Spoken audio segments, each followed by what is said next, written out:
Let me start out by saying that the Switch is amazing. Nintendo offers something different than any other gaming company. Some have even called it the best gaming console ever. Most of its greatest games aren't on any other consoles, and that's what makes them special. Isn't that ultimately what you're investing in? The games? Games are the heart and soul of the gaming machine. Without compelling games, there's no reason to buy it. Nintendo happens to have many of those games. Some haven't even come out yet. This alone should be a sign that maybe it's not a bad idea to jump onto the Switch train. But we're coming up on the final stretch of its life. We know Nintendo is working on something new and it's not far off. I would usually advise somebody to hold off until the next console. I mean, that will ultimately be the main focus for the company going forward with support. But that's not the case with the Switch. There's so many great games to play, I would say it's a bad idea not to play them. Usually around the end of a console's life, things start to wind down. Game releases slow to a trickle, and prices usually start dropping. That hasn't been the case for the Switch, at least so far. Right now, every model is staying at the MSRP price tag. Though this is a little unusual, it's not uncommon. The Wii U never got a price drop and it sold terribly. Maybe a decrease in price isn't going to happen. Game releases are also staying steady. Tears of the Kingdom, arguably the best Switch game ever, came out just a few months ago. There are others that are going to be released over the course of this year and next. It doesn't seem to be slowing down all that much. So, is buying a Switch right now a good idea? Or more importantly, would it be worth picking one up?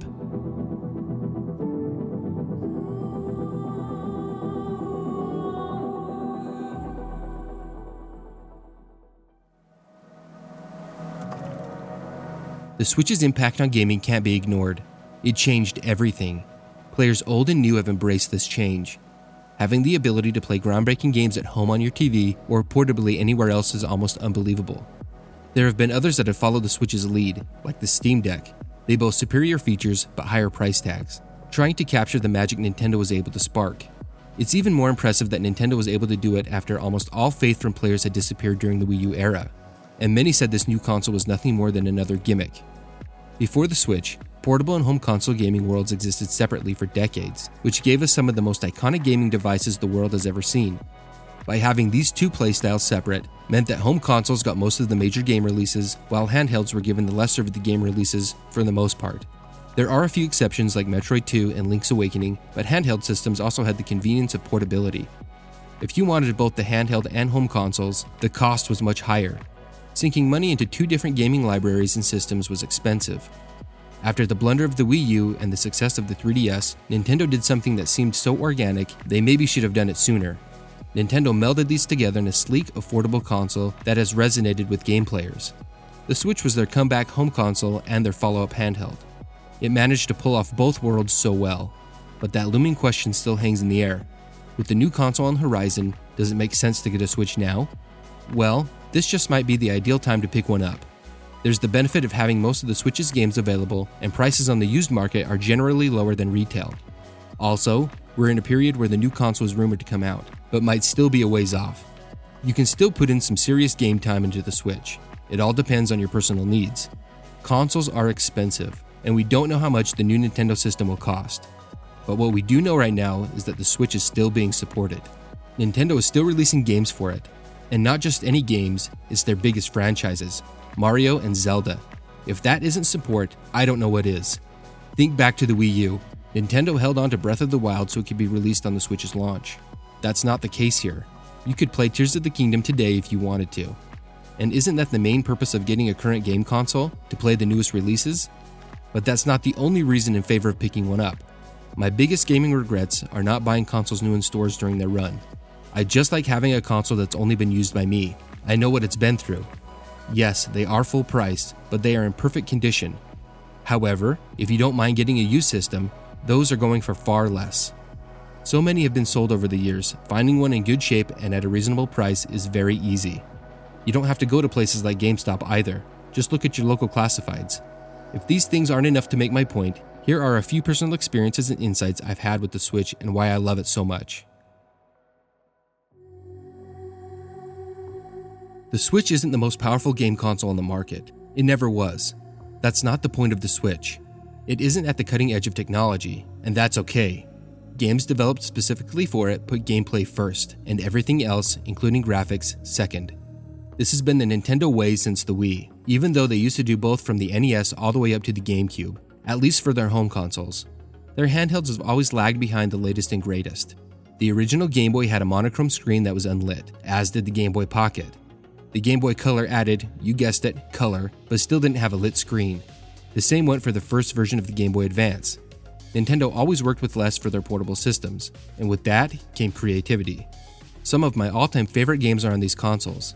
And yes, I use these original unmodded systems to play them. They are extremely fun. I couldn't care less that the hardware wasn't at the forefront of technology. Though, when I got a lit screen, that was wonderful. Maybe it's been because of my experiences with Nintendo consoles not being as technically capable as the competition, but the Switch's lack in this department hasn't bothered me. Even the slowdown in some games isn't a big deal for me.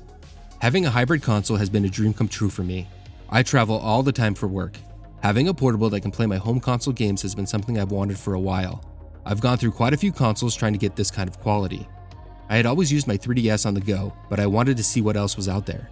I ended up buying the NVIDIA Shield portable, though I quickly found that there weren't very many games to play on it. It ended up being an emulator machine for me, which it did very well, but I wanted to play more current games. Then I picked up a PS Vita. Well, I got both versions. It is an awesome handheld, one I've really liked playing. There are a handful of games that I played quite a bit. Unfortunately, Sony had other plans with the system and let it fade away. I know it has a very faithful community around it, I just don't have the energy or time to invest in figuring it out. I ended up putting my Shield and Vita away and went back to my 3DS. Some of my favorite games are on it. It might be my favorite handheld ever. I've taken it with me for over a decade back and forth across the country. I still play it regularly. But I've started just taking my Switch with me over the past few years and it's been great. It's a great travel console, it has a good size, and most importantly, it's thin, making it easy to pack around in my bag. The battery life is also exceptional on the later models. I've made a few videos about how many great games the Switch has. Here are just a few of them: Breath of the Wild, Tears of the Kingdom, Donkey Kong Country, Tropical Freeze, Metroid Dread, Mario Odyssey, Mario 3D World, Link's Awakening, and Metroid Prime Remastered. There are tons of other great games, especially the retro collections. It's been great seeing these games officially return to gaming consoles. I remember specifically wanting to play the original Contra game and not being able to find it anywhere. Yes, I know I could have emulated it, but when I'm on the go, I don't usually have an emulator with me. The NVIDIA Shield Portable being an exception. I found out that if I beat Contra 4 on the DS, it would unlock the original game. I'll tell you what, that game is tough as nails. I've never been able to make it to the end. Despite how hard it is, it's an exceptional game. When the Konami Anniversary Collections were announced, I could hardly contain myself. Not only was I finally going to get the original Contra, I was going to get all the other great games in that franchise, including the Genesis entry I had never played. The Castlevania Collection was also amazing to see. Having never played them in the past, I now had a way to play all of them on the Switch. The Mega Man Legacy Collection also made it to the console, as did the Ninja Turtles Cowabunga Collection. These are all amazing game compilations, and I wasn't expecting to ever see them officially released. Other multi-platform games have also made their way onto the system from third parties and from Microsoft of all companies. There's so many great games available to play, it's just about impossible to name them all. And they're all capable of being played on the go.